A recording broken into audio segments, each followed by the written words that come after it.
Autorização de gravação. Seja bem-vindo, Cauã. Bom dia a todos e todas. Sejam todos bem-vindos. Como eu falei anteriormente, no início, estamos fechando as notas do bimestre. Na realidade, já foram fechadas as notas, com uma abertura aí até sexta-feira para fazer algumas alterações, de acordo com cada professor. Mas até sexta-feira a gente consegue fazer alteração no sistema. A partir de sexta, aí qualquer tipo de alteração, somente com autorização da gestão. A semana que vem, terça e quarta-feira, nós vamos ter conselho, então será discutido aí a situação de todo mundo em geral, mas já falei aí, principalmente na disciplina de filosofia, que segundo B, no caso, que filosofia é comigo, mas quem está ministrando as aulas é o Gilvan. Ele me mandou as planilhas, decepcionadíssimo, porque houve um baixo índice de participação. Então, eu peço a vocês que querem passar de ano, que corram atrás. Agora não tem mais desculpa de não ter internet, a escola está aberta, quem está com dificuldade, a recuperação do primeiro e segundo bimestre ainda está acontecendo na escola.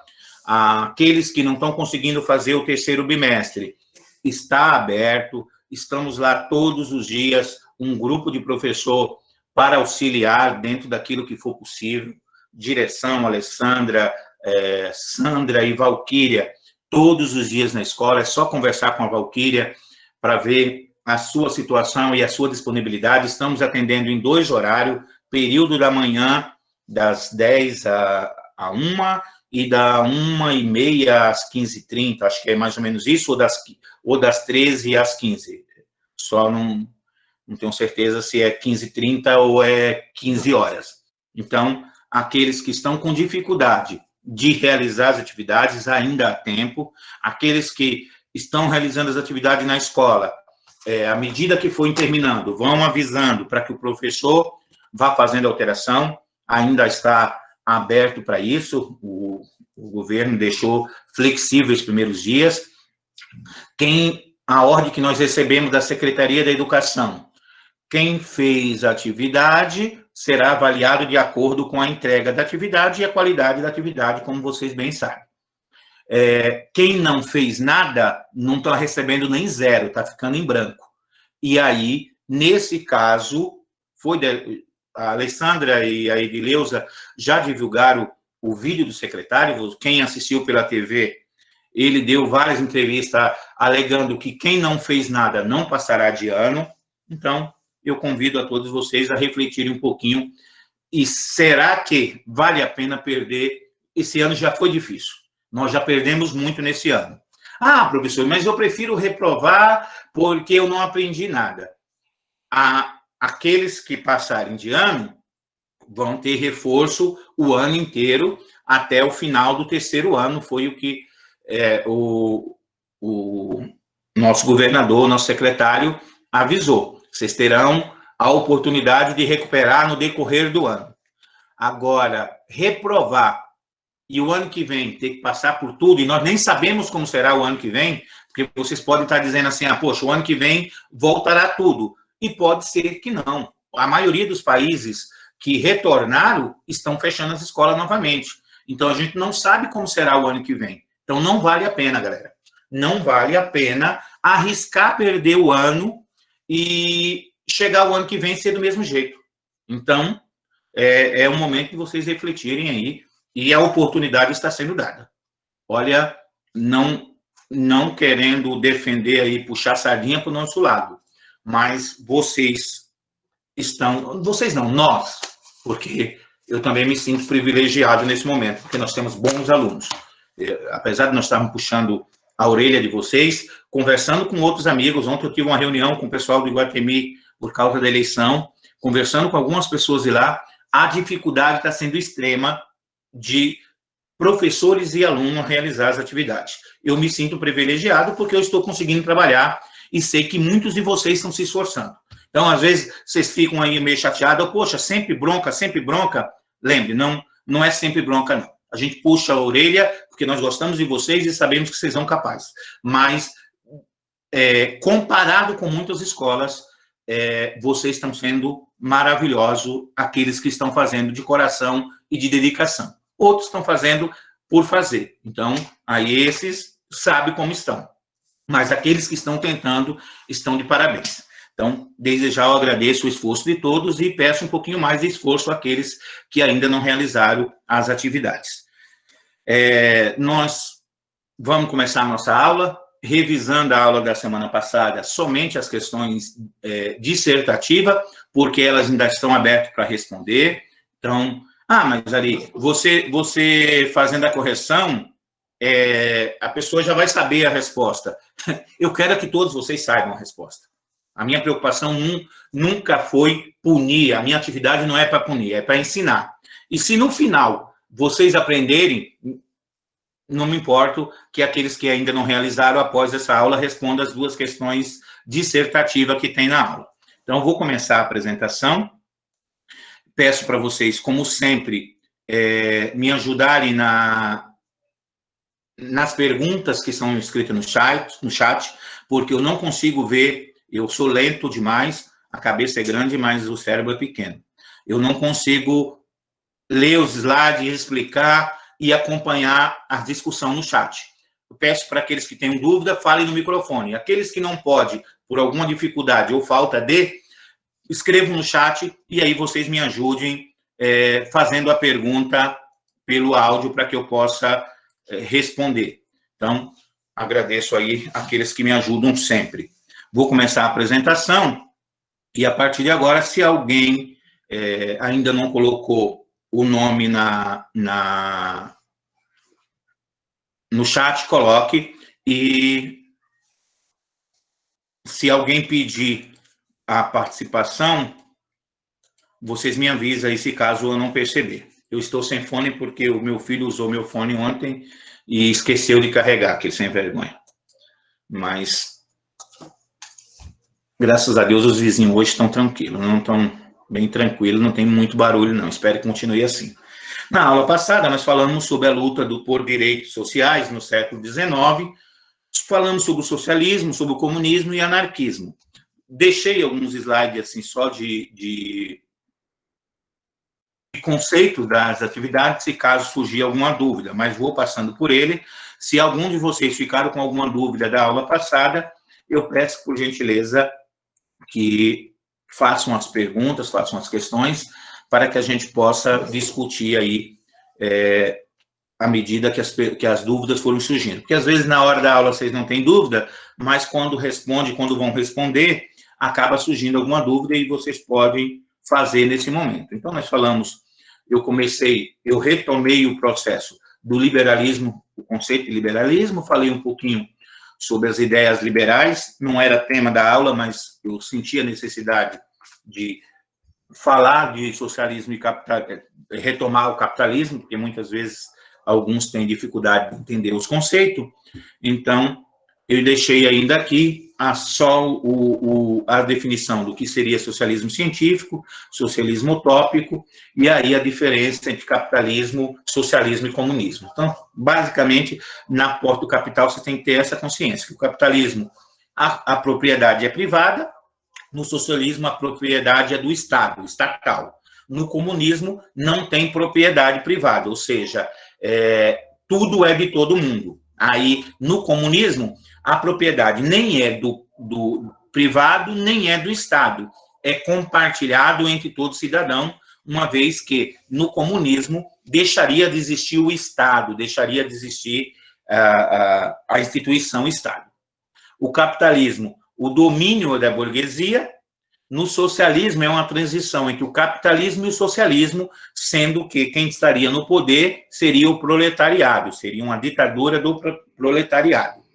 No comunismo, a sociedade sem classe. Nesse caso, já no comunismo, deixaria de existir todas as classes sociais, todo mundo viveria em comum.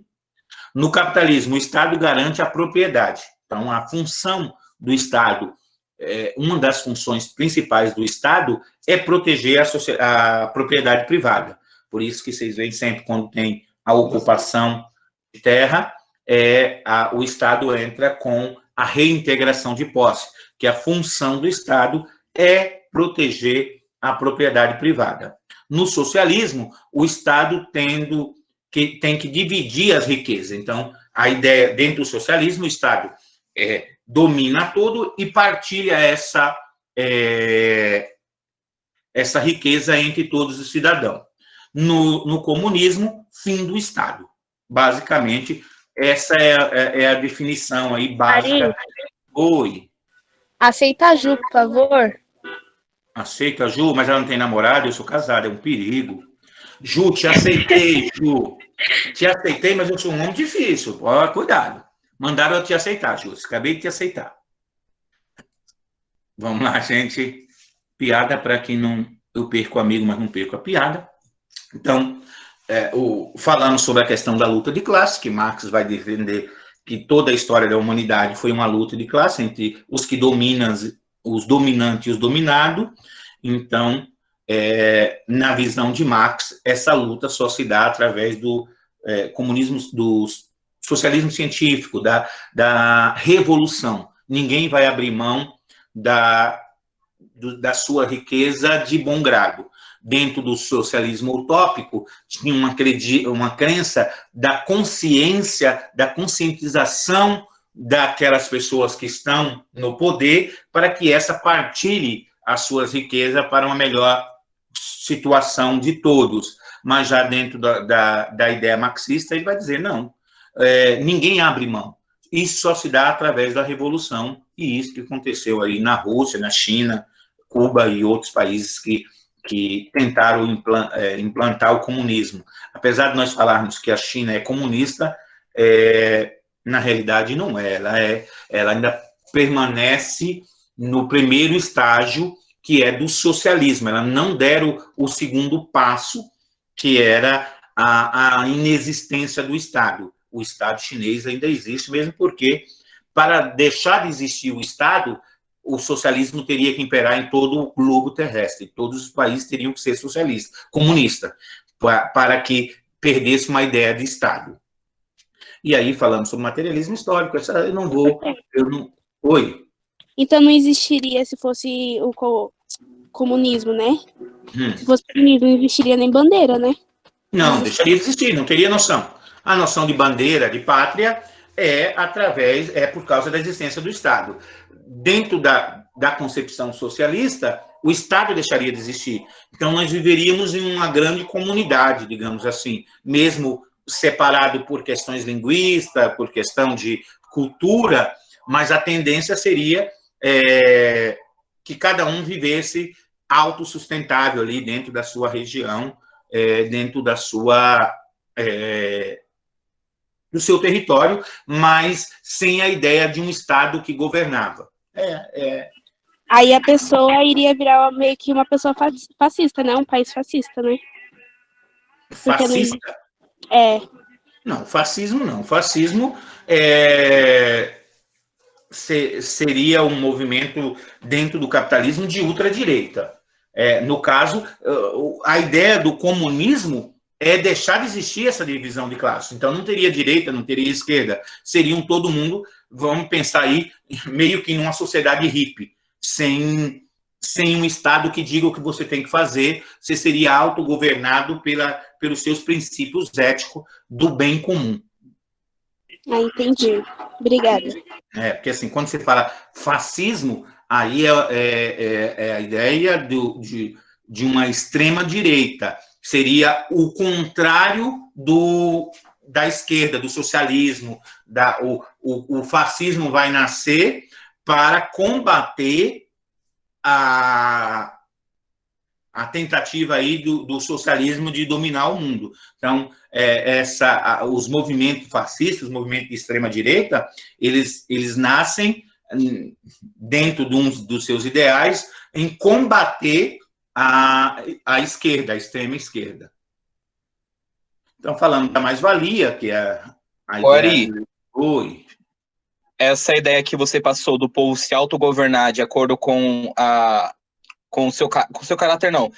O povo se autogovernar sem ter um Estado é a ideia do anarquismo. Também, porque o anarquismo, a diferença do anarquismo para o socialismo, basicamente, é que dentro do anarquismo seria uma ruptura direta. Dentro da ideia de Marx, de Engels, desses pensadores, você teria um estágio intermediário entre o fim do capitalismo e o surgimento do comunismo. Você teria o estágio intermediário, que é o socialismo. Ok? Então, assim, o anarquista e o comunista, a ideia de anarquismo e comunismo, eles estão muito próximos ou até idênticos.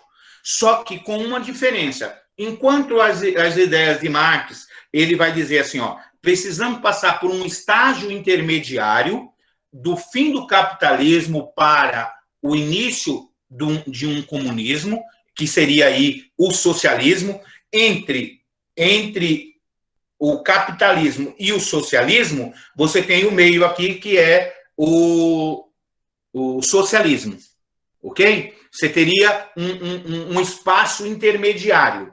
Dentro da ideia do anarquismo, já é uma ruptura direta. Você já acabaria com o capitalismo e já instituía o comunismo direto, que seria o autogoverno.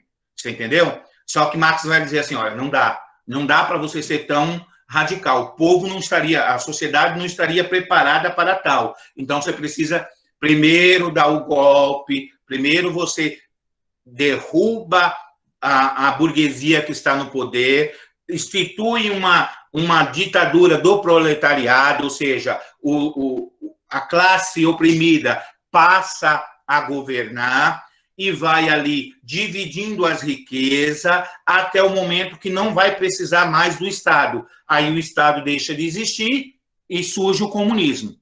Já na ideia anarquista, a ruptura é brusca.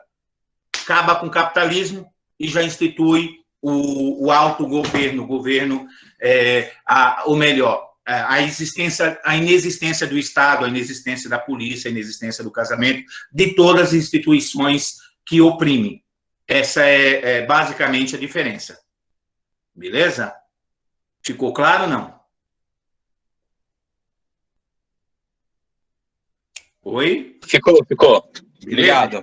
Então, assim, você presta atenção que as ideias do comunismo e do anarquismo, que é essa questão de autogestão, da inexistência de Estado, é a mesma. São movimentos, seriam basicamente um movimento dentro do movimento. O anarquista era mais radical. Ele fala, não, já vamos direto, já vamos resolver, vamos para a pancadaria, acaba com o Estado, destrói tudo e vamos começar do zero.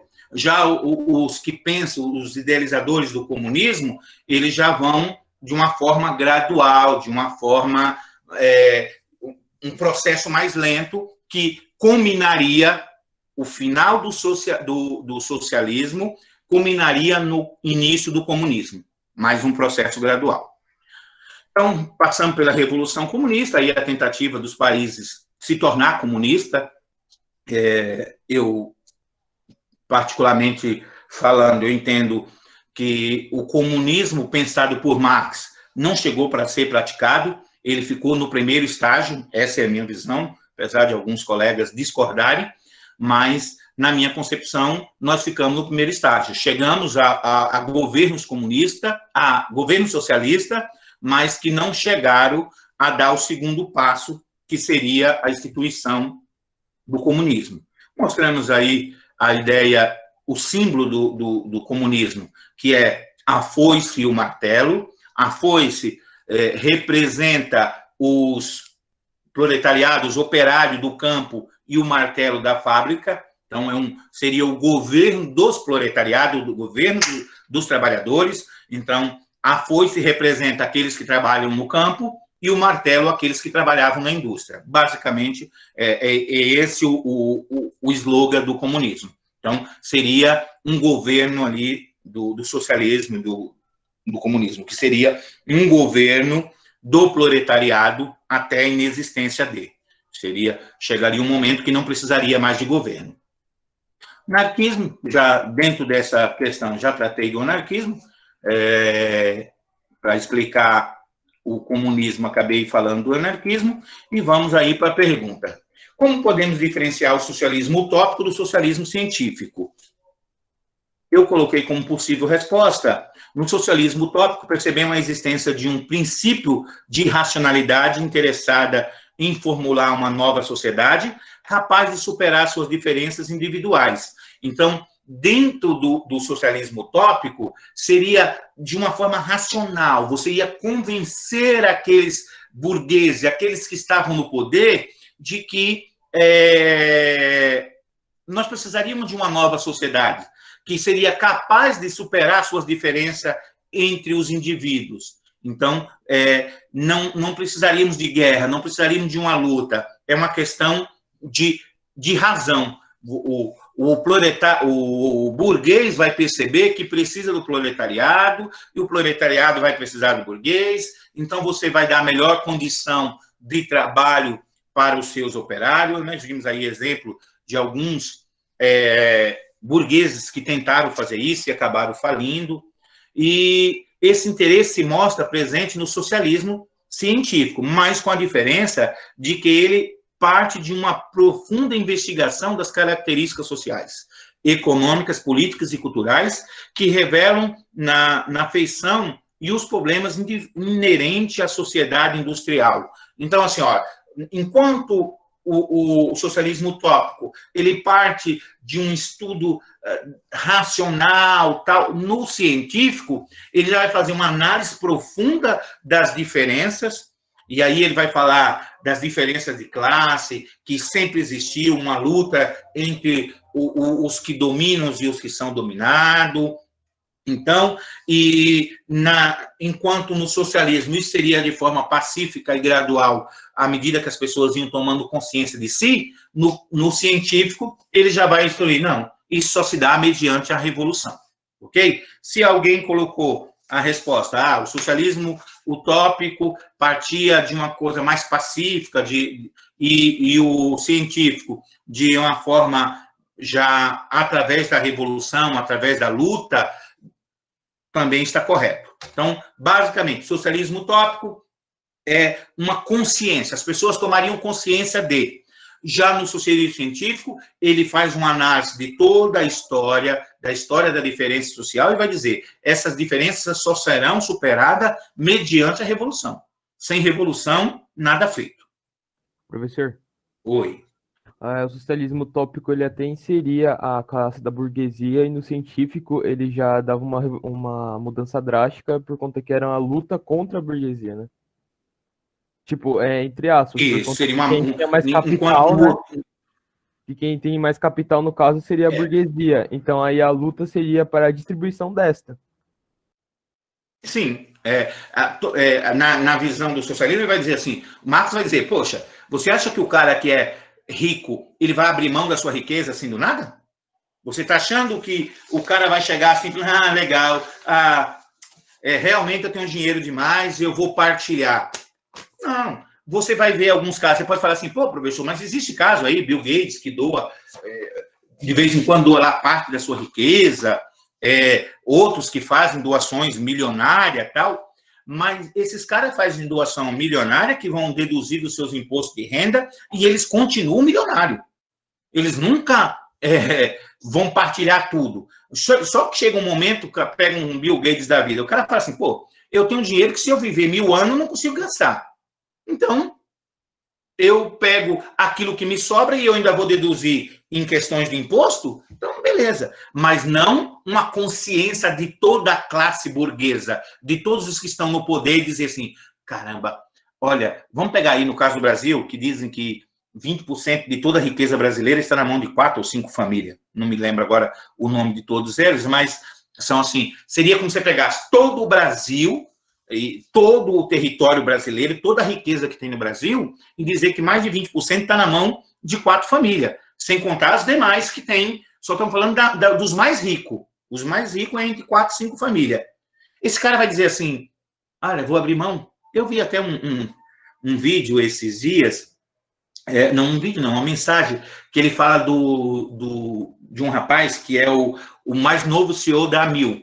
O cara com 26 anos, ele chega ele chega a ser presidente da AMIL. Então, aí o cara conta a história, eu estava até com coisa aqui, mas não sei se está fácil. Mas ele começa contando, assim, a história de um cara que venceu. Aos 20 anos, ele entra na faculdade aos 16, aos 20, ele é um estagiário na AMIL, e aos 26, ele chega a ser o senhor, o presidente da AMIL. Aí você fala, caracas, moleque é fera.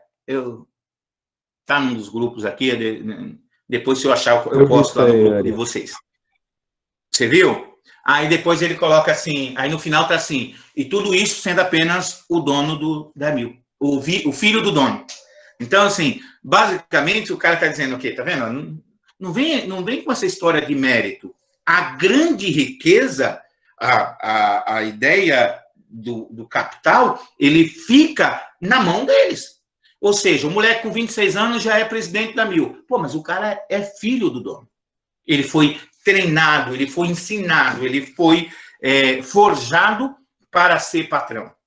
Então, essa riqueza, através da herança, porque aí você vai dizer assim, pô, mas é do pai dele. Mas, assim, qual mérito que o cara tem? Não, ele é só herdeiro. Muitos caras... Tem cara aqui que é bilionário, que é dono de terras no país inteiro, que o cara precisa entrar no computador para saber quais são as suas propriedades, que ele não vai saber de cor, e ele nunca fez nada por aquilo. Ele simplesmente herdou. Foi o bisavô dele lá era escravista, se perpetuou no poder, e eles chegaram no poder e estão no poder até hoje. Então, assim, não vão achando, mas tem o caso de fulano, tem o caso do dono da Casa Bahia, tem o caso não sei de quem. Nós temos 207 ou 211, entre 207 e 211 milhões de pessoas no Brasil. Você pega o exemplo de meia dúzia ou talvez de 1.000. Vamos pegar 1.000, se nós encontrarmos. 1.000 que venceram de forma digna, sem roubar, com luta e com trabalho. Para o percentual de 200 e tantos milhões de pessoas, ainda é muito pouco. Então, essa questão de meritocracia, eu defendo e concordo, desde que se tivesse condição de igualdade na saída.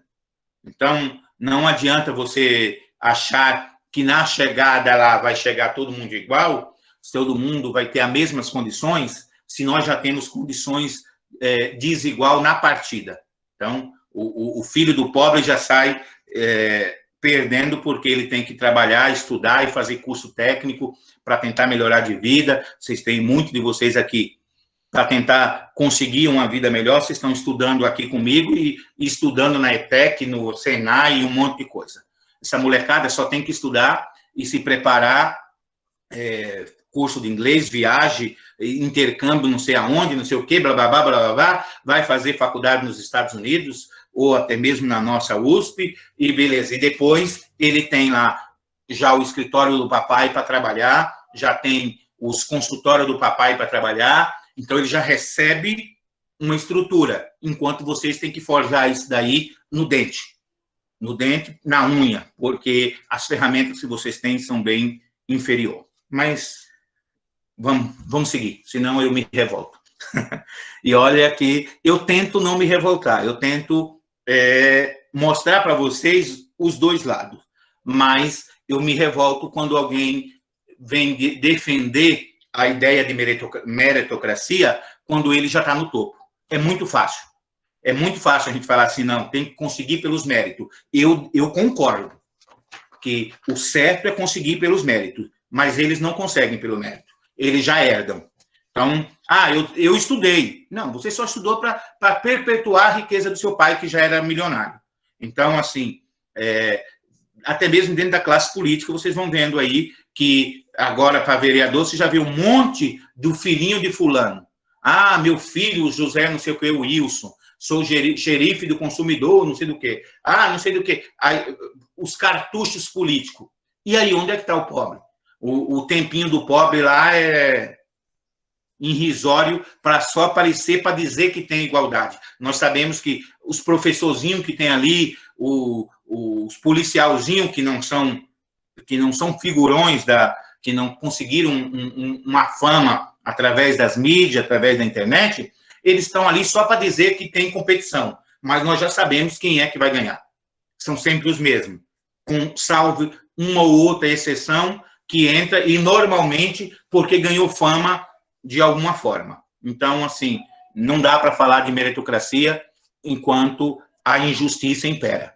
Primeiro, dê igualdade. No dia que vocês tiverem educação, saúde e segurança de qualidade, nós estamos capazes de disputar com todos eles, indiferente da cor, da raça, da religião.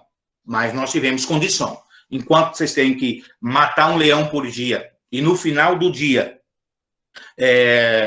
ainda tem que tratar da pele do leão para sobreviver, não dá para falar de igualdade. Mas vamos para o nosso próximo tema. Estados Unidos da América no século XIX, expansão para o oeste, a doutrina do manifesto, doutrina do destino manifesto, perdão. Então, eu vou falar um pouquinho sobre a doutrina Monroe, que nós já falamos em outras aulas, e a doutrina do manifesto, e a expansão para o oeste, dividida em dois momentos, porque senão se tornaria muito extenso e acaba que são temas que posteriormente são cobrados nas provas do Enem aí da vida. Então, eu vou tentar falar um pouquinho sobre, nesse primeiro momento, na expansão para o oeste, e no segundo momento, na nossa próxima aula, na nossa próxima live, aí eu trato da Guerra de Secessão, a Guerra Americana, a Guerra Civil Americana. Então, para não ficar muito extenso, eu dividi em dois momentos.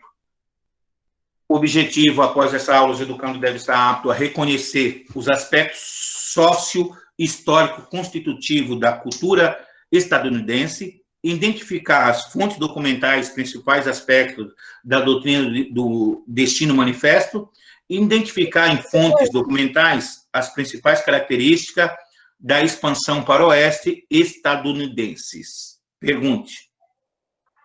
Tem uma pergunta no chat. O Kaique perguntou se a meritocracia funciona em uma equidade. Em uma equidade. Sim, a equidade, a ideia de equidade é a ideia de tornar iguais ou desiguais, só para retomar aqui. Igualdade é dar a cada um, se você perguntar assim, Ari, defina para mim o que é igualdade. Igualdade é dar a cada um que lhe é de direito. Então, tratar todo mundo igual, beleza. Só que tratar todo mundo igual não é igualdade. Ela chega a ser desigual. Pensamos aí, vamos pensar de uma forma mais simples, uma competição onde um amputado com a muleta ou com a perna mecânica vai disputar uma prova de corrida com uma pessoa com as duas pernas perfeitas. Ah, mas, direitos iguais. Então, a linha de partida e a linha de chegada é igual. Todos têm que percorrer uma distância de 100 metros. Ah, então eu vou colocar esse que tem a perna quebrada, ao invés dele percorrer 100 metros, ele já vai estar 20 metros na frente do que tem, teoricamente, as pernas perfeitas. Aí vai, não, mas isso não é justo, isso não é igualdade, o cara está na vantagem. Não é que você está dando vantagem a ele. Você só está tirando a desigualdade que tem entre eles. Aí chama-se equidade. Equidade é quando você pega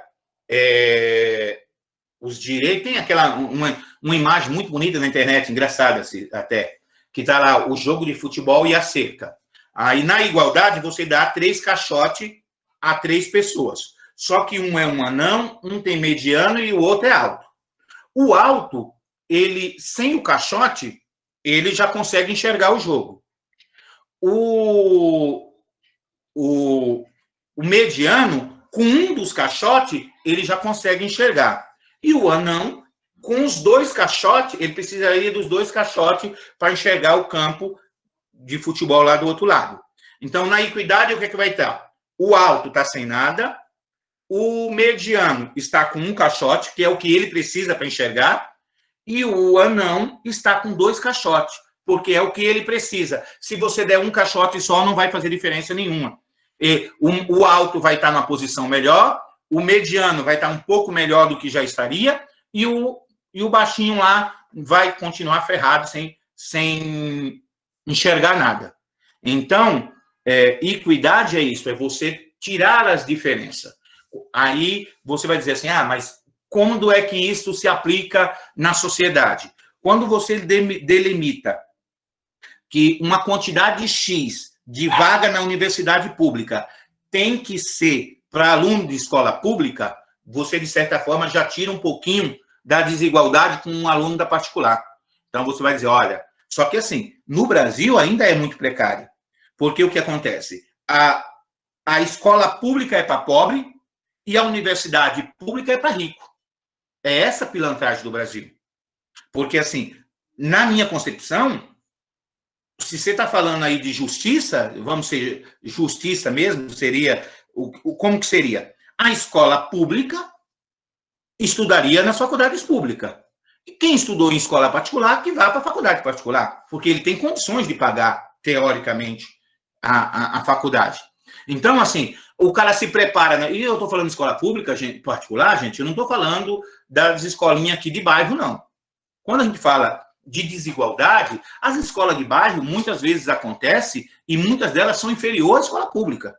A única diferença da escolinha de bairro particular é a ideia do pai dizer assim, ficar mais tranquilo e dizer assim, pelo menos lá eu controlo, lá não tem droga, lá não sei o quê. Aquela ideia de uma pseudo-segurança para o meu filhinho não ter contato com a gentalha aí da comunidade. O cara mora na comunidade, mas está na situação. Ou até mesmo, eu mesmo mantenho meu filho na escola particular, porque na minha região, que eu vejo, poxa, as escolas que eu tenho perto de casa não tinham estrutura.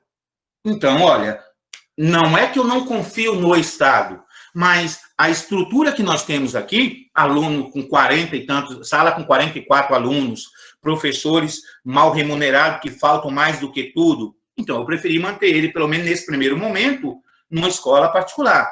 O ano que vem eu já trago ele para a escola pública, porque para o 6º, 7º ano tem uma escola próxima de casa, a qual eu confio, a qual tem uma estrutura melhor.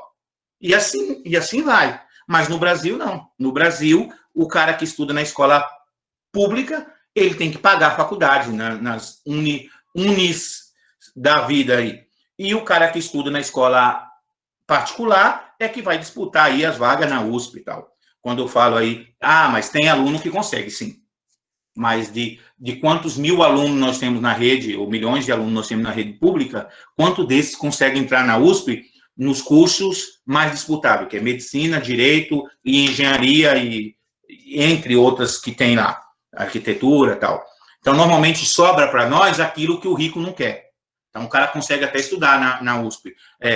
História, geografia, filosofia, língua portuguesa. Por quê? Porque o rico não quer ser professor. Então, fica essas vagas aí para os pobres disputar. É essa a injustiça que eu tenho. Então, a equidade seria isso, tirar um pouco dessa diferença. Mas leva tempo, porque as pessoas não querem abrir mão e eles pregam uma coisa que fica até na mente da gente. Não tem que ter cota para negro, porque o negro está dizendo que o negro é incapaz. Não, ninguém está dizendo que o negro é incapaz. Nós estamos dizendo que por 300 anos eles foram escravizados e depois do fim da escravidão ficaram com todo o preconceito, com toda a carga e tudo que é negativo em cima deles. Aí as pessoas, é mimimi. Mimimi é o caramba. Foi perpetuando-se na mentalidade do brasileiro essa ideia de que não tem racismo. Nós somos o país mais racista do mundo. A única diferença é um dos, né? Não é o mais racista, mas um dos. Só que a única diferença é que o americano, quando ele não gosta de preto, ele chega para vocês e diz, não gosto. O brasileiro, ele é camuflado. Então, não, eu até conheço uma vizinha que é negra, então não sou racista. A minha empregada é negra, como é que você está me dizendo que eu sou racista? O meu porteiro lá do prédio é negro. Então, é bem complicado falarmos disso. Vamos lá, senão eu não termino essa aula, eu vou ficar na aula passada. Os Estados Unidos, no século XIX, o nascimento de uma potência. Então, vamos lá, gente.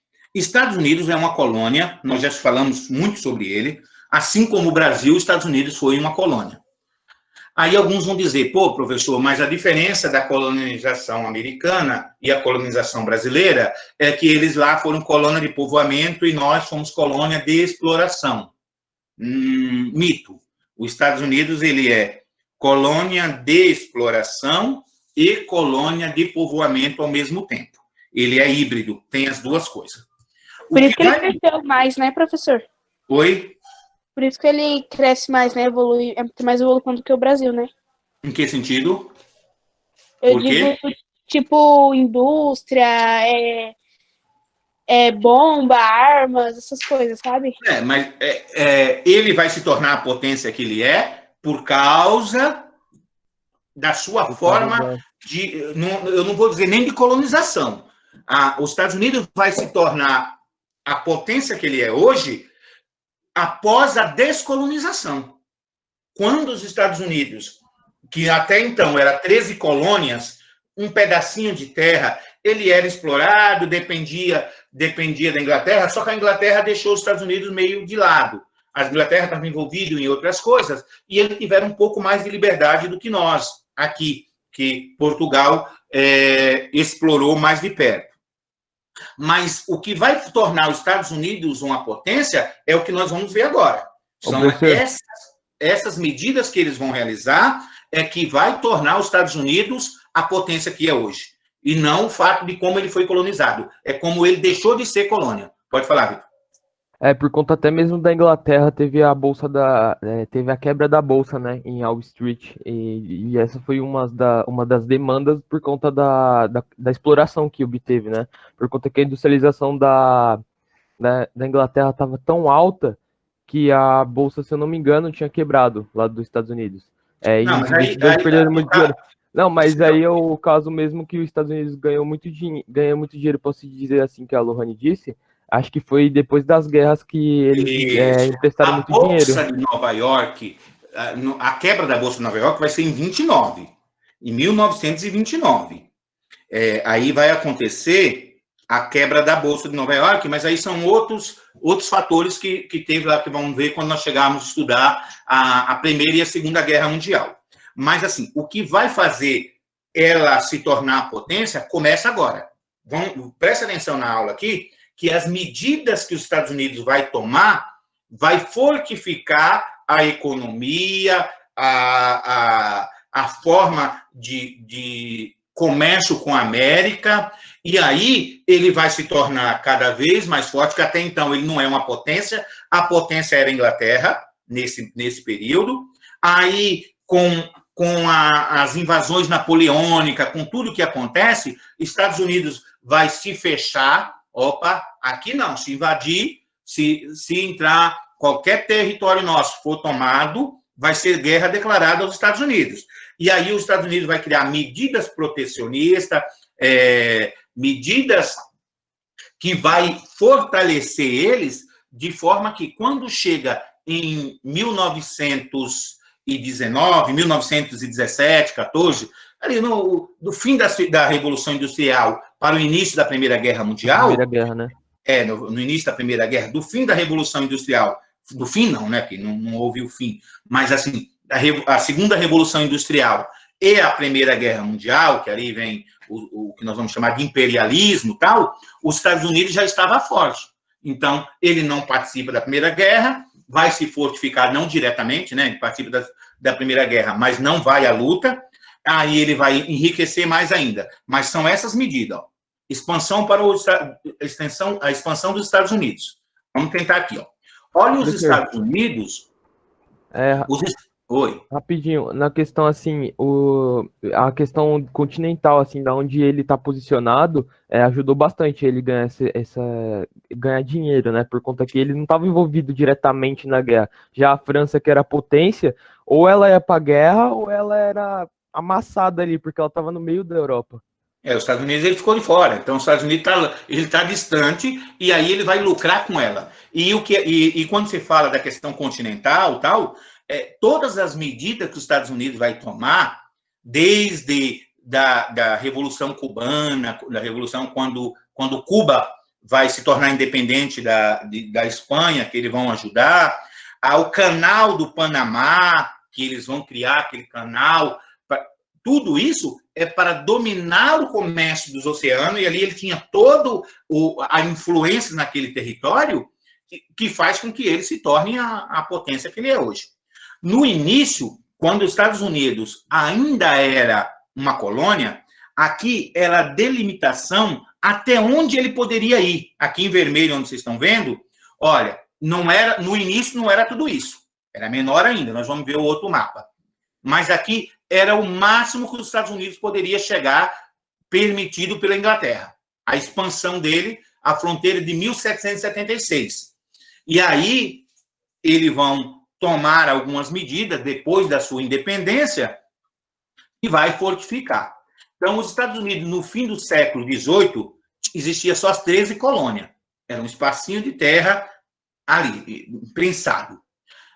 Em 1776, ele se torna independente. Em 1787, cria sua primeira Constituição, a consolidação da independência, e na segunda, a Guerra de Independência, de 1812 a 1814, e aí, em 1823, vem a doutrina Monroe. O que seria essa doutrina Monroe? É a ideia de a América para os americanos. Mas a América para os americanos era, do ponto de vista americano mesmo, dos estadunidenses, os americanos são eles. Eles são a América, entendeu? Nós somos aí o curral onde eles podem criar toda a sua riqueza, tirar toda a sua riqueza. Nós somos sei lá, o que nós podemos chamar como é que eles nos enxergam? Nós somos os latinos-americanos. Nós somos americanos. É latino-americano. Então, existe todo um preconceito. Fatores da expansão. Lei de Quebec impedia a ocupação de terras a oeste. Aquele território que eu marquei em vermelho, existia uma lei que proibia que os Estados Unidos ocupasse aquele território. Na maioria daqueles territórios, tinha território pertencente a outros países, mas, principalmente, ali estavam os territórios indígenas. Recém-independente, o país formado pelas 13 colônias marcha para o oeste. Início de uma agressiva política de expansão. Em cerca de um século, formaram uma das maiores nações do globo. Então, os Estados Unidos, eles são predatórios na sua expansão. Se nós falamos que o Brasil não cuida dos seus indígenas, não conhece a história dos americanos. A política americana foi de extinção. Era como se eles não existissem. E para isso eles vão criar... O Dia de Ação de Graças, né? Oi? Por isso que tem o Dia de Ação de Graças, né? Não, o Dia de Ação de Graça é quando eles chegam relacionado ao indígena mesmo. Oi? Relacionado ao indígena, pelo menos. Não, mas assim, no Dia de Ação de Graça, o Dia de Ação de Graça, logo quando eles chegam, eles têm uma relação pacífica, de certa forma pacífica, com os indígenas. Então, acredita-se que, nesse primeiro momento, na primeira colheita, eles foram muito mal, teve seca, inverno, sei lá, foi constante, que eles quase não produziram. E aí, eles tiveram ajuda dos povos nativos até na sobrevivência. Os primeiros, os chamados pai da peregrinação, eles receberam apoio, e no dia da sua primeira colheita, eles fazem lá um dia de ação de graça. Eles se reúnem para celebrar a sua primeira colheita lá. E aí nasce o dia de ação de graça. É anterior a isso. Depois, com o passar do tempo, a relação vai ser hostil, vai ser de caça. Pode pegar todos os filmes americano que tem lá dos faroeste, que aí é onde trata a questão da ocupação do oeste, que o indígena é sempre retratado como vilão, e o homem branco aquele que era o civilizador, e aí eles matavam, o índio era os Apache, os índios eram tratados como inimigo do progresso, e eles vão sendo exterminados passo a passo, por doença implantada por eles mesmos e por guerras. Nesse mapa aqui, ó, em marrom, a ocupação em 1700. Olha lá o que eram as 13 colônias. Era nada perto do que é Estados Unidos hoje. Em 1760, essa partinha, acho que é amarelo, uma coisinha mais, parece ser amarelo, é a ocupação dos Estados Unidos, mas lembre que havia delimitação aqui até 1776, que é essa parte mais clara, que era até onde os Estados Unidos poderia ir. E aí estava a Louisiana, a Flórida e a Nova França, que era um território de outros países. Louisiana era da França, Flórida espanhola, e depois ainda vem a anexação do Alasca, que eles compram do México, Canadá. da Rússia. Então, a Rússia estava com dificuldades financeiras, por volta de 1867, ele estava com medo de perder o Alasca para a Inglaterra, aí eles vão vender o Alasca para os Estados Unidos. Na época, os Estados Unidos foi duramente criticado, porque, como assim? Como é que compra um pedaço de gelo? Aí depois a gente descobre por que é que eles compraram o gelo. Eles compraram gelo, pagaram por gelo, que quantia de cerca de 7 milhões de dólares, se fosse contar com o dinheiro de hoje, cerca de 700 e alguma coisa, deixa eu ver. Professor. Oi. Desculpa interromper, eu queria saber só aquela parte Nova França, fazia parte da França, né? Era só um território, porque assim, quando vai ocupar ali os territórios, o novo território da América ali, não foi ocupado só pela Inglaterra. Teve parte que foi conquistado pela Inglaterra, ocupado pela Inglaterra, outras partes pelos espanhóis, e teve vários países da Europa ocupados. Aí, à medida que os Estados Unidos vai se tornando independente, ele vai anexando o seu território. Primeiramente, ele vai comprar dos franceses, ali a Nova França, aqui, ó. Aqui ele vai comprar dos franceses o território da Louisiana. Aí, depois, ele vai comprar a Flórida, aqui embaixo, que era um território espanhol. Aí ele vai anexando. E depois ele vai comprar outras partes do México, e outras partes ele vai tomar do México mediante a guerra. Então, os Estados Unidos ele vai expandindo o seu território em direção ao oeste, que é para ele dominar toda essa questão do território aqui do mar. Ele vai tomar todo esse território, e ali ele vai ter o chamado comércio... Cadê aqui o show anterior?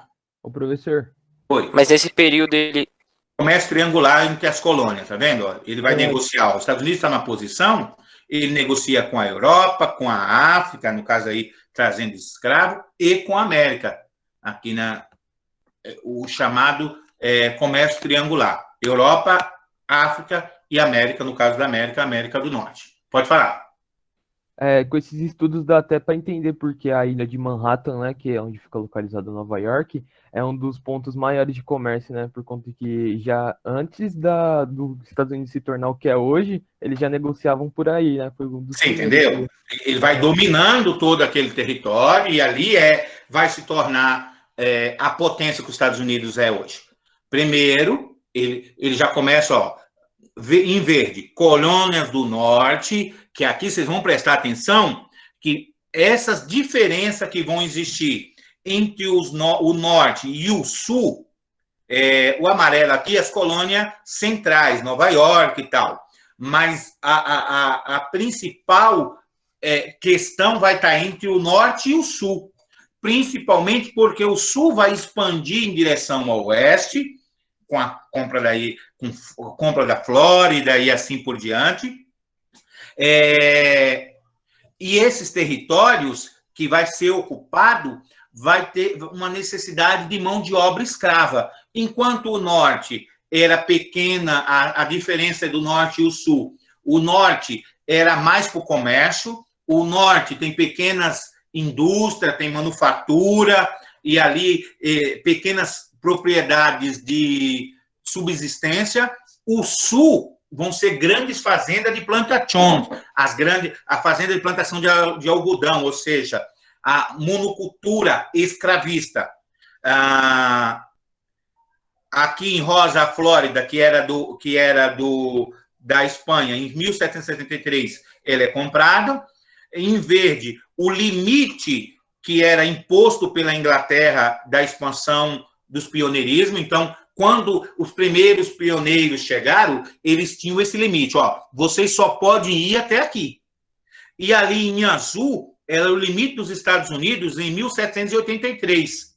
Aqui é o território, nessa parte aqui em azul, havia os territórios indígenas. E isso era um empecilho para os americanos. Poxa, ali estão os nativos. Era uma terra não explorada, apesar de ter habitantes que eram os nativos da terra, mas não era uma terra explorada. Eu precisava explorar essas terras. Essa terra tem que passar a ser produtiva, já que os indígenas viviam de forma de subsistência, principalmente da caça. Então, os Estados Unidos vão pegar ali medidas predatórias para acabar com esses indígenas e ocupar os territórios ali. Aí vem as 13 colônias e a marcha para o oeste. Aí vão pessoas, nesse período, eles vão criar meio de vender pequenas propriedades, seria uma espécie aí de reforma agrária. Ou seja, o país precisava ocupar esse oeste, que era muito rico em ouro, e também na questão das plantações, para plantar o cultivo de algodão aí nas grandes propriedades. Eles vão começar aqui a incentivar que os colônios ocupem esse território. Então, eles vão criar a lei lá, que vendiam terra, 80 acres, que era um pedaço de terra consideravelmente grande, por cerca de $100, com a única condição: vocês têm que fazer a terra ser produtiva. Mas já tem índio lá. É só tirar. É só acabar com o índio. Então, aqui, à medida que os americanos iam entrando ao território indígena, eles iam, aqueles que não era dizimado, que não era morto, era jogado mais para frente. Tinham que fugir. Os que tentavam enfrentar eram mortos. E aqueles que não enfrentavam iam se distanciando do território. Na doutrina Monroe. Oi? E o Canadá nesse período? O que tem o Canadá? Ele era colônia da França. Não era um país ainda... o Canadá ainda era dividido entre alguns países europeus, como Holanda e outros países ali. Ainda não tinha se tornado ainda o país em si. Está lá o território, mas nesse período ele ainda não era uma ameaça para os Estados Unidos. Apesar que o Canadá ele nunca chegou a ser uma ameaça para os Estados Unidos, né? Meio que são certas alianças. Na doutrina Monroe, América para os americanos.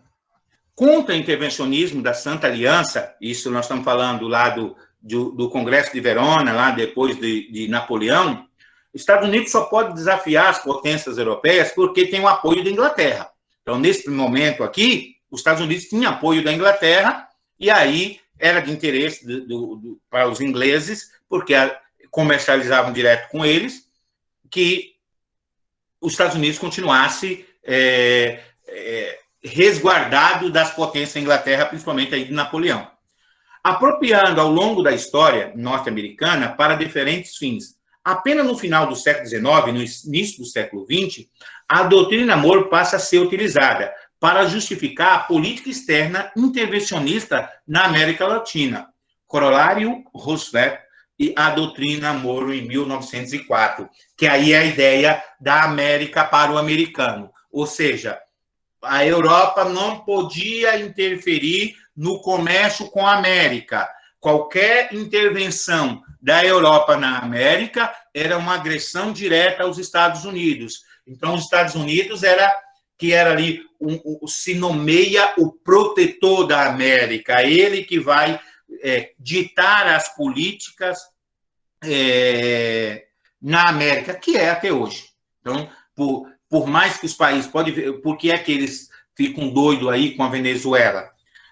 Porque a Venezuela ousou não obedecer os interesses americanos. Por isso que há toda essa intervenção e essa briga com a Venezuela, com a Bolívia, porque eles se recusam a aceitar os desmandos americanos. Mas eles intervêm, aí vocês imaginam até na questão de 64, quando teve o golpe militar aqui, que foi tudo com apoio dos Estados Unidos.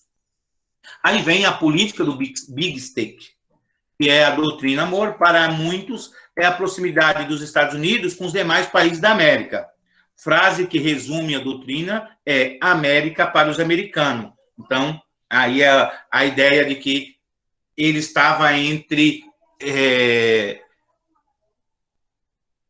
a América e os demais países. Olha, eu estou protegendo, é que a América é nossa, a América vai negociar, vai comercializar, aí ele vai apoiar aqueles que estão tentando ali, no caso de Cuba, a se desvencilhar da Espanha, aí depois a Cuba vira meio que sai da mão dos espanhóis e cai na mão dos Estados Unidos, como nós já vimos, e dentro desse mesmo contexto surge Destino Manifesto, a doutrina que pregava a ideia de que os americanos tinham sido predestinados por Deus a dominar os territórios situados entre o Oceano Atlântico e o Pacífico, e que devia cumprir a missão de civilizar os povos inferiores do continente.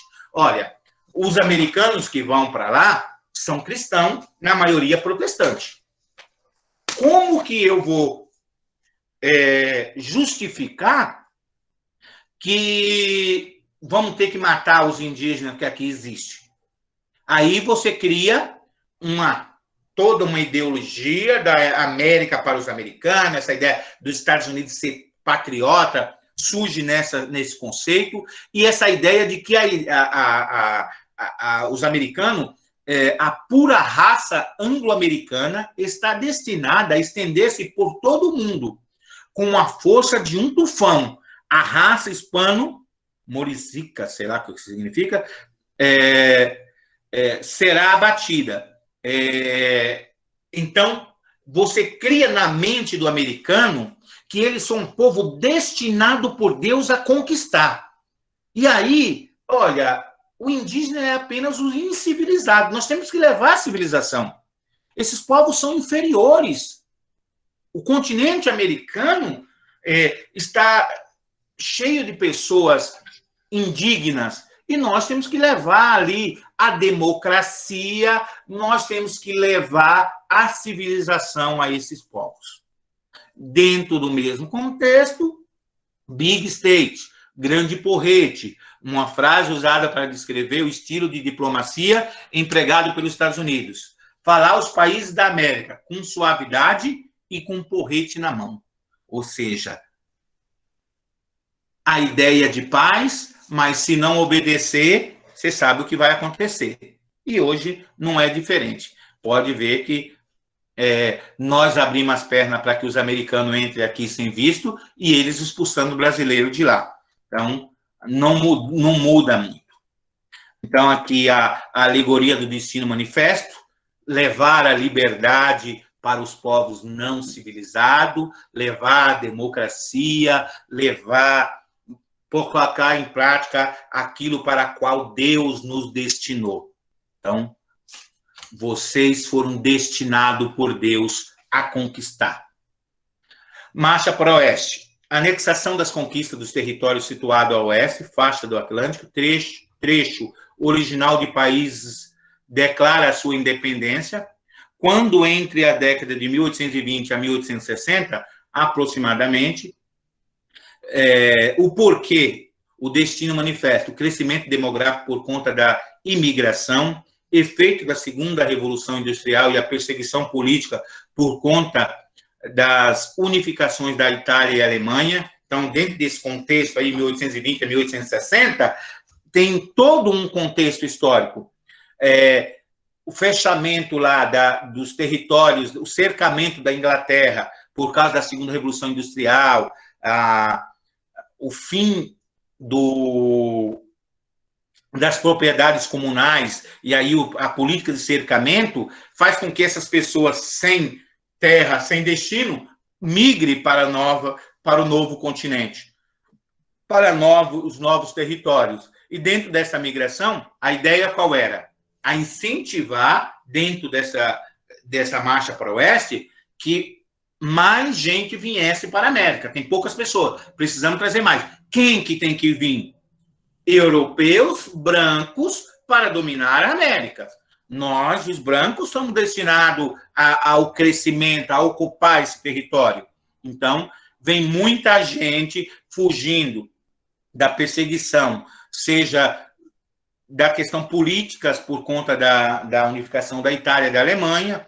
Então, muita gente era perseguido, acabavam fugindo para a América, ou indo para a América para escapar, e aí incentivado pelo governo americano a ocupar o território do oeste. A democracia em marcha, extermínio dos índios e colonização sem lei, de pequenas propriedades onde foram assentados os imigrantes europeus. Então, não existia ali a lei era o rifle. Quem pode mais, chora menos. Você recebia lá a carta de uma pequena propriedade, se armava e ia conquistar.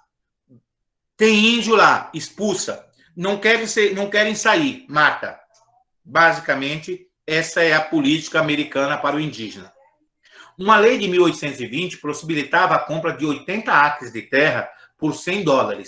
Em 1862, o Homestead Act, a lei que concedia terra a baixo preço, a lei do povoamento, para todos que se dirigissem para o oeste, disposto a cultivar. Enquanto isto, no Brasil, nós estávamos aí passando o processo de descolonização também. Aí essa expansão para cá. Aí era incentivo, os povos pegavam, nesses filmes antigos, as carroças, famílias andando e marchando para ocupar. A única coisa que vocês têm que fazer, aqui tal, é 80 acres de terra, demarcado no mapa, riscado, pagava um valor irrisório, que não pagaria 1/10 da terra que ele estava recebendo, só que você tem que cultivar essa terra. Você tem que ocupar. Nós temos que ocupar o oeste. Para que você pudesse fixar o território, você tem que estar ocupando. Então, vai conquistando e vai produzindo nessas terras para justificar as fronteiras americanas. E aí, a expansão dos Estados Unidos, dá uma olhada aí nos Estados Unidos, as 13 colônias, está aqui do lado, e aí os territórios. Território conquistado em Guerra de Independência, em 1783, aqui do lado. Olha, depois da independência, a Inglaterra cede esse território para os americanos. Depois, os territórios pertencentes à Espanha, anexado em 1812, mediante a compra. Território pertencente ao México, cedido ou anexado entre 1845 a 1853. Uma parte o México cede, porque é forçado a ceder, e a parte que ele não cede é tomada mediante a guerra que acontece aí entre 1845 a 1853. Ali a região do Novo México, essa região. Território pertencente à Inglaterra. Então, os Estados Unidos vai negociar depois com a Inglaterra e conquista. Território pertencente à França, Louisiana, até 1803, comprado pelos Estados Unidos, e território fora dos limites dos continentes, que ali é o Alasca, a região do Alasca é comprado do México, e depois ele conquista também o Havaí. Então, hoje, os Estados Unidos é um dos maiores países, está entre os 5 maiores países do mundo, mas, assim, contando todos os seus territórios, na América e fora dela, porque tem o caso do Havaí, das ilhas do Havaí, que pertence a ele, o caso do Alasca, que foi comprado da Rússia. Dia de caminhar para o final, senão vocês brinquei que ia até 1 e pouco, eu acabo indo. A Marcha para o Oeste é a Democracia em Marcha. Então, em 1803, já falei, compra, Flórida compra, Texas, independência e anexação, Alasca comprado da Rússia. Contra a guerra contra o México, de 1846 a 1848, ele vai anexar a Califórnia, que era grande produtora de ouro, Arizona, Novo México, Utah, Nevada, Colorado, acesso à costa do Pacífico. Presta atenção, você falou, Vitor, da posição privilegiada dos Estados Unidos, mas não era, nem sempre foi assim. Então, ele vai conquistar esse território do México de propósito, porque era o acesso à costa do Pacífico.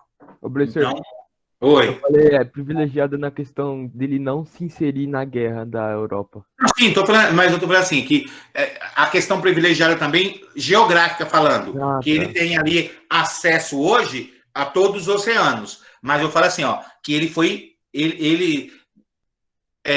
essa questão de se tornar potência, não foi por acaso. Eles vão conquistando tudo aquilo que ele vê. Olha, para que nós fiquemos aqui em uma posição privilegiada, essas terras que dão acesso à costa do Pacífico, que não pertenciam a ele e pertenciam ao México, foi tomada. Entendeu? Lógico, a questão dele estar fora da Europa na Primeira Guerra Mundial, lógico, eles não sofreram, nem na Primeira e nem na Segunda Guerra.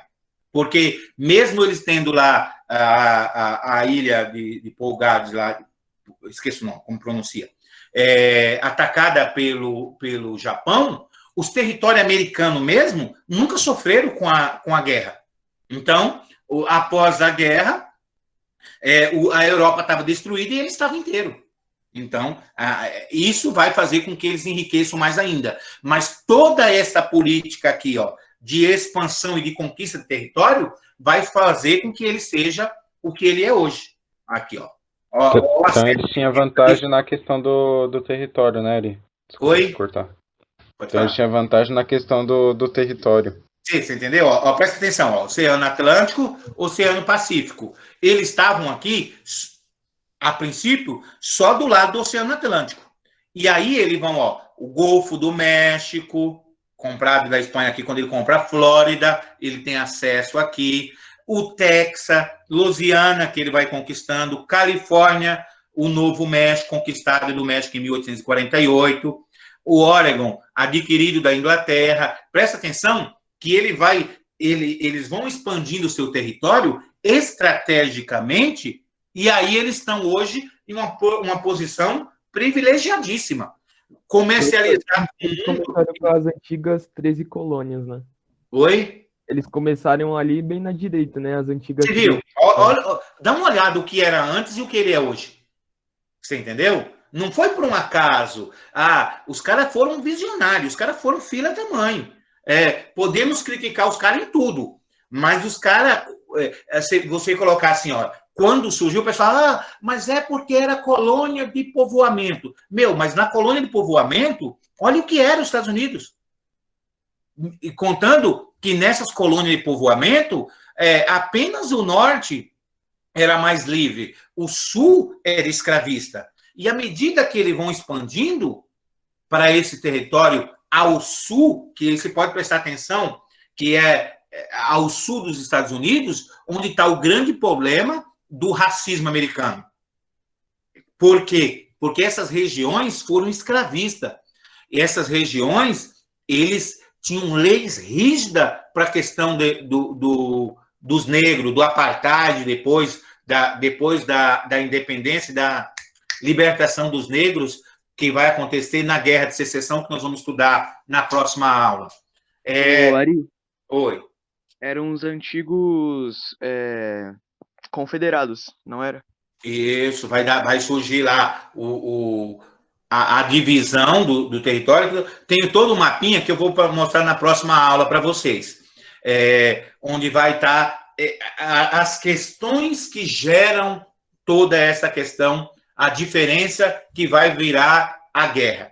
Lógico, o Sul era muito maior em território e tal, mas ao Norte eles eram industrializados, então as melhores armas estavam na mão de quem? Do Norte. O Norte lutava pelo fim da escravidão, não porque eram bonzinhos e gostavam dos pretos, mas por uma questão de sobrevivência de mercado. Se eu tenho aqui ao Norte as manufaturas, eu preciso ter mercado consumidor. O escravo não consome. As medidas protecionistas que o Sul queria, que era para comercializar os seus produtos lá, para vender para a Europa e tal, para o Norte não era interessante. O Norte, ele queria vender os seus materiais industrializados, que estava surgindo, a indústria americana. Então, é isso que vai causar todo esse problema. Então, vamos lá. A consequência da marcha para o oeste é a democracia em marcha. Superfície, 7.800.000 quilômetros, os Estados Unidos de superfície, os estados de 23 em 1820 para 33 em 1860, a população de 9 milhões, é 9 milhões ou é 9? Deixa eu ver, peraí. Não, é 9.600.000 em 1820 para 31.300.000 em 1860. Imigração, os imigrantes que entraram entre 1830 e 1860.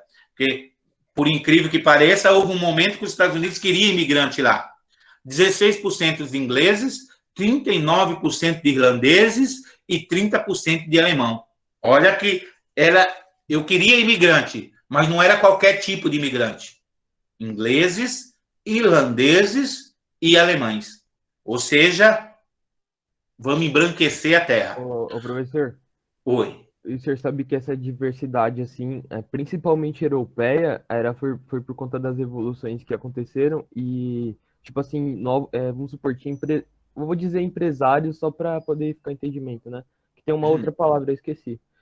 Mas, assim, os empresários, assim, eles queriam expandir para a América, né?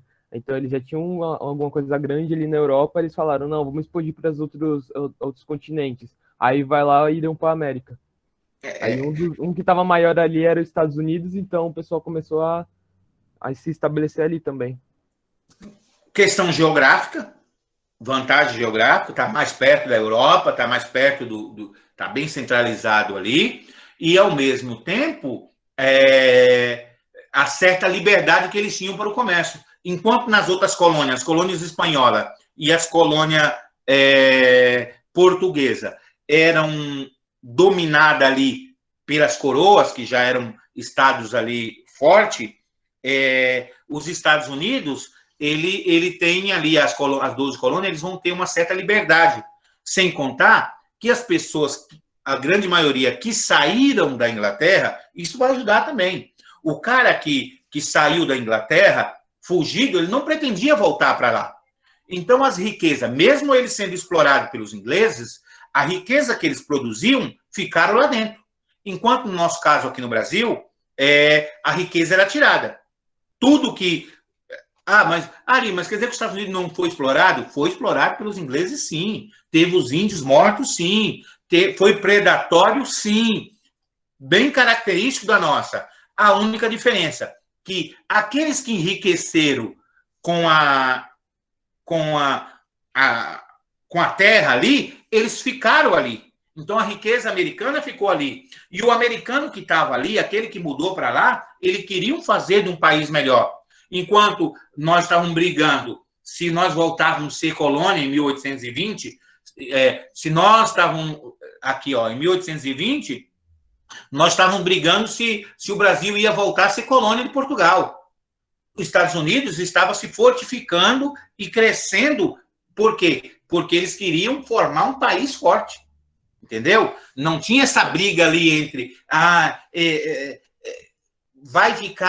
vamos ficar dependendo de Portugal ou vamos ser livre, entre aspas, que saímos da dependência de Portugal e caímos na dependência americana. Então, o que acontece? No Brasil, nós ficamos com essa dualidade e toda a nossa riqueza foi tirada. Sem contar que mesmo aqueles que ficaram aqui nunca defenderam o interesse do Brasil. Enquanto com a doutrina do Manifesto e a doutrina Moro, os Estados Unidos eles criam essa ideia de pátria, de amor à pátria, de nacionalismo. O Brasil era sempre uma briga dentro do Brasil, que nós não tínhamos identidade. Quando você perguntava para o negro brasileiro qual sua origem, ele fala, eu sou africano. Perguntava para o branco, ele falava, não, eu sou europeu. Perguntava para o indígena, ele dizia a qual etnia ele pertencia. Eu sou Guarani, eu sou Tupi, eu sou... Então, você não tinha aquela ideia, eu sou brasileiro.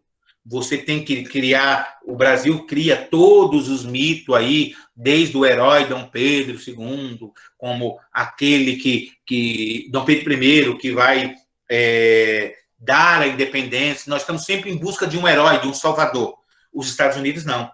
Eles criam essa doutrina do Manifesto e eles ali tomam para si, não, nós somos americanos, somos destinados a conquistar e vão conquistando todos os territórios, sempre com aquela ideia de grandeza. Nós sempre com complexo de vira-lata. A que grupo nós pertencemos? Então, hoje em dia, nós temos a ideia, é brasileiro e tal, mas por muitos anos nós ficávamos discutindo aqui. Dentro do Brasil tinha os brasileiros, que eram aqueles que tinham nascido aqui e estavam querendo permanecer aqui, os europeus que tinham vindo enriquecer, mas queriam voltar para a Europa, os portugueses, os negros que não se sentiam pertencentes porque foram arrancados da sua terra e jogados aqui. Então, eu não pertenço a esse país. Aqui é sinal de dor. Nós estamos falando lá na origem. Para o negro que estava aqui, o Brasil era só sofrimento. A ideia de onde eu saí da minha liberdade e aqui eu estou preso. O indígena, o injustiçado que estava perdendo a sua terra. Então, você não tinha uma unidade.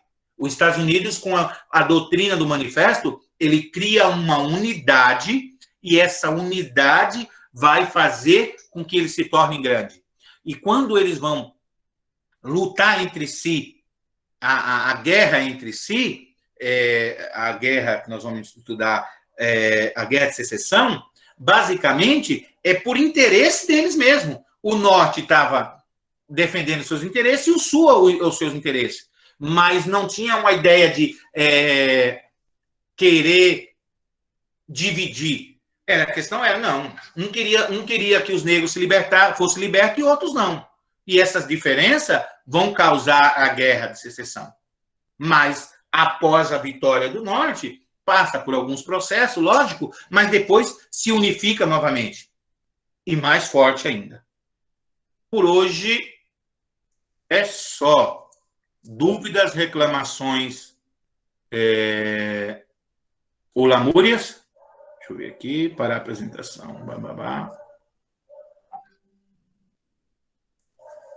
Professor.